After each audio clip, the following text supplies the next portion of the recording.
RSSৰ যিসকল প্ৰচাৰকৰ কথা কৈছে, RSSৰ প্ৰচাৰকৰ ভৰি ধোৱা পানী খোৱাৰ যোগ্যতা গৌৰৱ গগৈ নাই। মই এইটো কথা ৰাজহুৱাভাৱে আজি কৈছোঁ, আপোনালোকেও ক'ব পাৰে। আমি কৈছোঁ যে RSSৰ প্ৰচাৰকৰ ভৰি ধোৱা পানী খোৱাৰ যোগ্যতাও গৌৰৱ গগৈকৰণৰ নাই। গৌৰৱ গগৈৰ পত্নীৰ ওপৰতহে আমি প্ৰথমতে ইনভেষ্টিগেশ্যন বিচাৰি আছোঁ।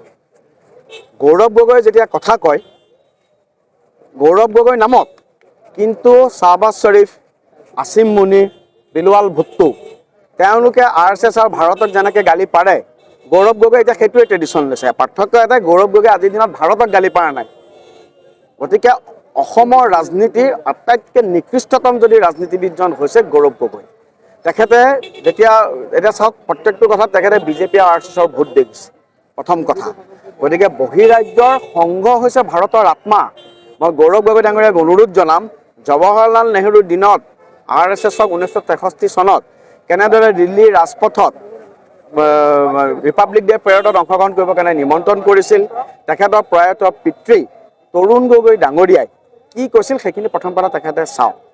ছেকেণ্ড কথা, আজিৰ দিনত আপুনি চাওকচোন, ভাৰতৰ ৰাজনীতিত গৌৰৱ গগৈ ডাঙৰীয়া তেওঁৰ পৰিয়াল এটা সন্দেহযুক্ত পৰিয়াল হিচাপে পৰিগণিত হৈছে। যিজন ব্যক্তিয়ে পাকিস্তানী টকাৰ ওপৰত তেখেতে কৈ আছে বাৰম্বাৰ, তেখেতৰ ঘৈণীয়েক, মইতো কওঁতে তেখেতৰ ঘৈণীয়েকৰ ওপৰতে ফাৰ্ষ্ট ইনভেষ্টিগেশ্যন হ'ব লাগে, ইনভেষ্টিগেশ্যন চলি আছে। ইয়াতকৈ লাজৰ কথা কিবা আছে নেকি? গৌৰৱ গগৈৰ ঘৈণীয়েকৰ ওপৰত যিটো দাবী উত্থাপন হয়, তাতকৈ লাজৰ কথা কিবা আছে নেকি? গতিকে এইজন ব্যক্তি আজিৰ দিনত মই খুব হাৰ্ড হিটিং ষ্টেটমেণ্ট দিছোঁ আৰু খুব আচৰিত হৈছোঁ যে কথাই প্ৰতি সংঘৰ নিচিনা এজন হেৰি। গতিকে ইনভেষ্টিগেশ্যন ৰেজিষ্ট্ৰেশ্যনটো এতিয়া গৌৰৱ গগৈৰ হ'ব লাগে। গৌৰৱ গগৈ যেতিয়া ভাৰতৰ স্পৰ্শকাতৰ জেগাবোৰত যায়, ৰেজিষ্ট্ৰেশ্যন গৌৰৱ গগৈৰ হ'ব লাগে। গৌৰৱ গগৈ কি কৰি আছে, গৌৰৱ গগৈ কি কৰিছে, গৌৰৱ গগৈ কি কোৱেশ্যন উত্থাপন কৰিছে, গৌৰৱ গগৈ আৰ্মিৰ কিবা কিবি হেৰি কৰি আছে নেকি? গতিকে সন্দেহযুক্ত ব্যক্তি, ডাউটফুল কেৰেক্টাৰ গৌৰৱ গগৈ।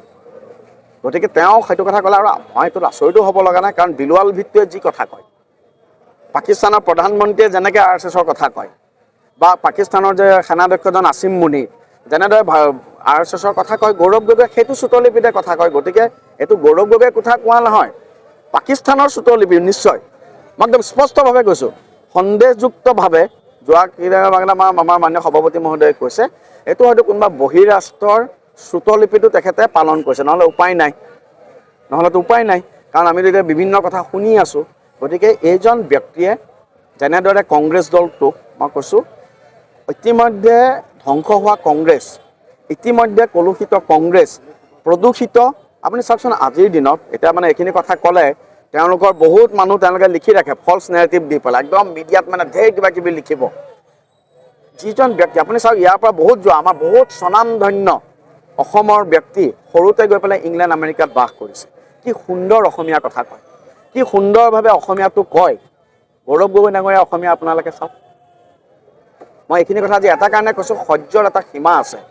গৌৰৱ গগৈ 1000 বাৰ জন্ম ল'লেও RSSৰ নাম মুখত নলোৱাৰ তেখেতৰ যোগ্যতা হোৱা নাই। RSSৰ ভৰি ধোৱা পানী খাবলৈ গৌৰৱ গগৈৰ যোগ্যতা নাই, মই সেইটো কথা কৈছোঁ।